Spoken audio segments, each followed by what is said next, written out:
Buenos días, queridos estudiantes. El día de hoy vamos a ver el tema el cerebro humano.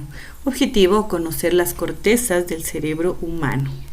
Acá tenemos la imagen justamente de la parte del cerebro, ¿no? Que está formado por el tálamo derecho, el tálamo izquierdo, el hipotálamo, y está recubierto por la médula o la masa gris.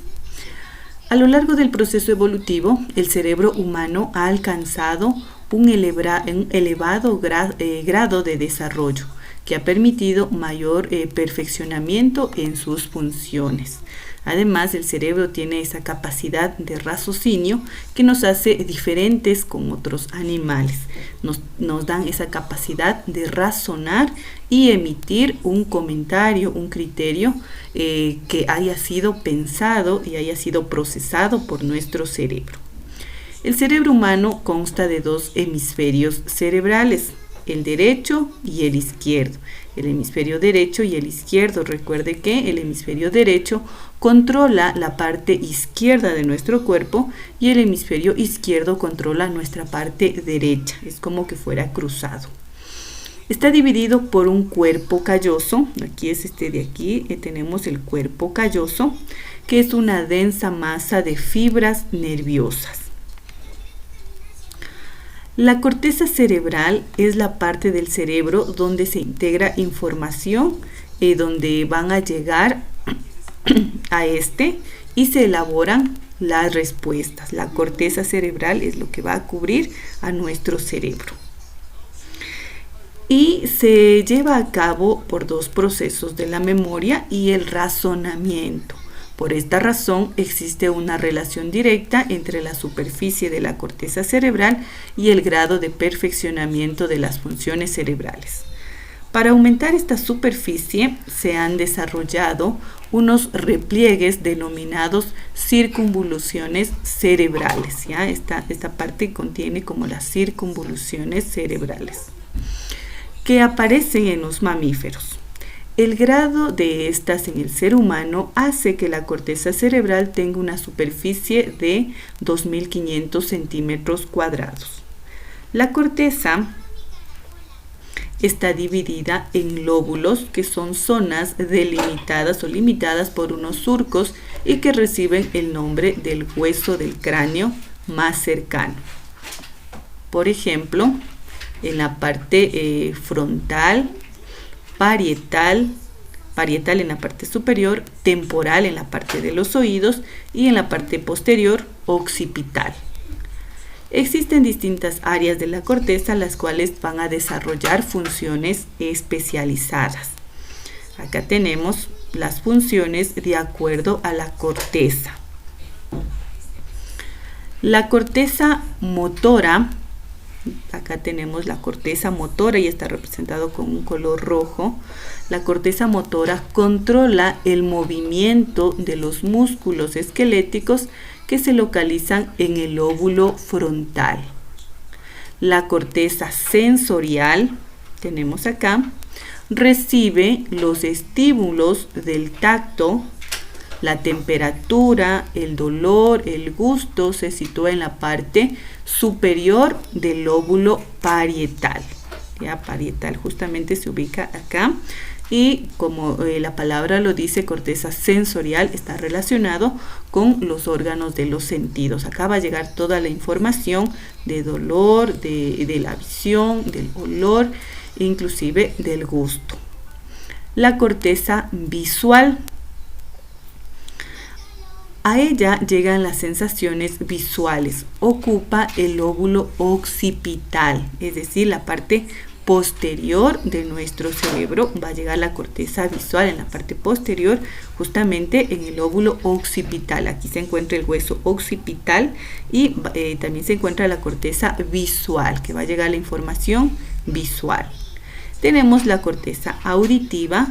Recibe los estímulos sonoros y se encuentran en la zona más próxima al oído, en el lóbulo temporal. Recuerden que en la parte del oído vamos a tener el hueso denominado temporal y por ende acá también se le denomina lóbulo temporal.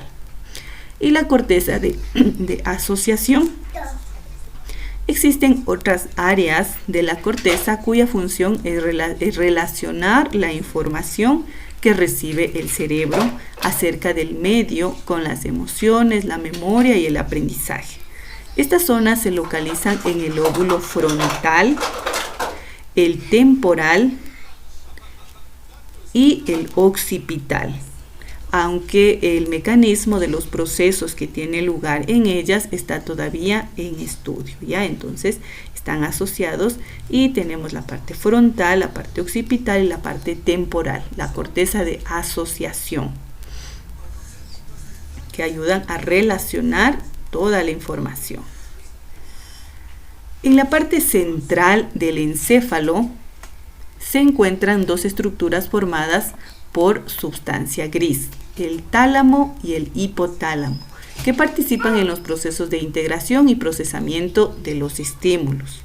A su vez, el tálamo interviene en la conexión de las zonas sensitivas y motoras de la corteza, y el hipotálamo recibe la información sobre el estado general del organismo, regula procesos metabólicos a través del sistema endocrino. Recuerda que el sistema endocrino era aquel encargado de ir recogiendo todas las sustancias, todas las hormonas y algunas de las toxinas. Además, interviene en los impulsos nerviosos que causan sensaciones como la sed y el hambre. ¿Y en dónde está? Justamente en el hipotálamo. También tenemos la inteligencia. La inteligencia es la facultad de pensar, conocer, comprender la información que recibimos del medio y se manifiesta en los cerebros más desarrollados, como es el caso del ser humano. Se basa en la capacidad de memorizar y, por tanto, aprender. Todos tenemos esta capacidad, solo que en muchas de las ocasiones nos limitamos. Una persona, mientras más lee, más inteligente va a ser. Entonces, está relacionado con el ser humano, que se considera que es una persona inteligente. La memoria se desarrolla a partir de una serie de conexiones entre las neuronas localizadas básicamente en la corteza de asociación, que almacena los estímulos que llegan al cerebro y comprenden tres distintas. Vamos a tener la memoria inmediata, la memoria reciente y la memoria remota. La memoria inmediata es la información que acabamos de recibir y se mantiene unos segundos en las redes de la corteza sensorial. La memoria reciente es aquella que retiene hechos, pensamientos localizados en un periodo de unas horas. Y la memoria remota comprende los hechos y pensamientos más antiguos. ¿Ya? Entonces, la memoria también juega un papel muy importante en aprender algo, debido a que no todos tienen o tenemos esa misma capacidad, ¿verdad? Algunos se nos olvida, los estudiamos solamente para la evaluación y después ya se nos olvida, mientras que algunos estudian para la evaluación, pero eso va a quedar interiorizado y después de un tiempo siguen conociendo sobre el tema. Cualquier nuevo estímulo que llegue al cerebro, ya sea visual, sonoro, táctil, etc., es comparado con una experiencia similar anterior. De este modo se desarrolla el proceso del aprendizaje. Es por ende que aprendemos a leer, a escribir, porque se va guardando prácticamente en nuestro cerebro todo lo que vamos aprendiendo por medio de las experiencias. Y simplemente vamos aumentando más cosas para lograr un aprendizaje. El ser humano tiene la capacidad de comunicación mediante el lenguaje, que es el código empleado para que el individuo pueda comunicarse con otros humanos. Se aprende durante la infancia, después que el niño es capaz de emitir sonidos y comienza a asociar algunos sonidos con determinados objetos y desarrolla el lenguaje oral. El lenguaje escrito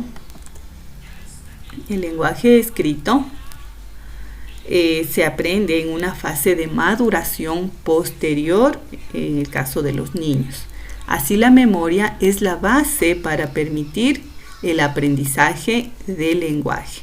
Es por ende que para los niños pequeños es mucho más fácil aprenderse varias lenguas si está en contacto y está escuchando constantemente. El proceso de pensamiento se basa en la capacidad de comunicarse por medio del lenguaje. Permite asociar, además de estímulos concretos, ideas almacenadas en la memoria con el que llega a desarrollar un razonamiento y a tener la capacidad de un juicio. Las emociones dependen de la actividad que lleva a cabo las neuronas situadas en la base del cerebro, que están conectadas con la corteza cerebral y el hipotálamo. Esta conexión permite que tanto un determinado estímulo externo como un pensamiento produzca reacción en el organismo, como la aceleración del pulso, que provoque el hecho de estar ante un peligro, ya sea real o producido por la imaginación. La capacidad de desarrollo de las funciones cerebrales se transmite de forma hereditaria, pero su desarrollo real depende del proceso de aprendizaje de cada individuo, que formará su inteligencia y su personalidad. ¿Ya? Entonces, depende de nosotros querer ser muy inteligentes. Y con ello va a estar relacionado el sistema nervioso, el cerebro, el cerebelo, el tálamo, el hipotálamo, quienes en conjunto van a dar la información al sistema nervioso central y al sistema nervioso periférico, del central al periférico, para ya dar una reacción física. Dentro de ellos vamos a tener el plexo braquial, la médula espinal, el nervio cubital, el nervio del brazo, el nervio crural, el nervio ciático mayor, el nervio ciático externo, el nervio musculocutáneo de la pierna, el nervio tibial anterior, el nervio safeno externo, el nervio ciático popliteo interno, el nervio ciático menor, el nervio digital, el nervio glúteo, el plexo sacro, el plexo lumbar, el nervio radial, el nervio intercostal. Todos en conjunto van a ayudar a que se tenga una reacción o una respuesta frente a cualquier tipo de estímulo. Listo, entonces la actividad que van a realizar el día de hoy va a ser pasar esta parte, graficar la parte del cerebro, las áreas de la corteza y copiar cuál es la función de cada una de las de la corteza. Eso ha sido todo por el día de hoy, chicos. Que tengan un excelente día y gracias por su atención.